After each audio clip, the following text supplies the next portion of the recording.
Hi friends, പോക്കറി വ്ളോഗ്സിലേക്ക് എല്ലാവർക്കും സ്വാഗതം. ഇന്ന് നമുക്കൊരു തക്കാളി ചെമ്മീൻ കറി ഉണ്ടാക്കിയാലോ? വായോ. തക്കാളി ചെമ്മീൻ കറിക്ക് വേണ്ടിയിട്ട് നമ്മൾ തക്കാളി എടുത്തിട്ടുണ്ട്, പച്ചമുളക് എടുത്തിട്ടുണ്ട്. പിന്നെ നമുക്ക് ആവശ്യമുള്ള മഞ്ഞൾപ്പൊടി ചേർത്ത് കൊടുക്കുക. അതിനുശേഷം അതിനകത്തേക്ക് ചെമ്മീൻ ഇട്ട് കൊടുക്കുക. നമ്മളെടുത്ത് വെച്ചിട്ട് ചെമ്മീൻ ഇട്ട് കൊടുക്കുന്നു, വെള്ളം ഒഴിച്ചു കൊടുക്കുന്നു, ആവശ്യത്തിനുള്ള ഉപ്പും കൂടി ഇടുന്നു. അതിന് മുകളിൽ കറിവേപ്പില ഇടുന്നു, ഒന്ന് വേവിക്കാൻ വെക്കുകയാണ്. വെന്തതിന് ശേഷം തേങ്ങയുടെ അരപ്പിട്ട് കൊടുക്കുന്നു, മുളക് പൊടി ചേർത്ത് കൊടുക്കുന്നു, മല്ലിപ്പൊടി ചേർത്ത് കൊടുക്കുന്നു.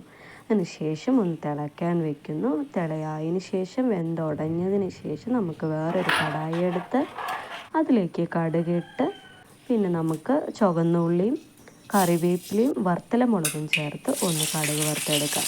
കടുക് വറുത്ത ആ അരപ്പെടുത്ത് നമുക്ക് കറിയിലേക്ക് ചേർത്ത് കൊടുക്കാം. ഇത്രയേ ഉള്ളൂ. ഇതിന് ശേഷം നമുക്ക് ഒരു പാത്രത്തിലേക്ക് ഇതെടുത്ത് മാറ്റാം. വളരെ സിമ്പിളായിട്ട്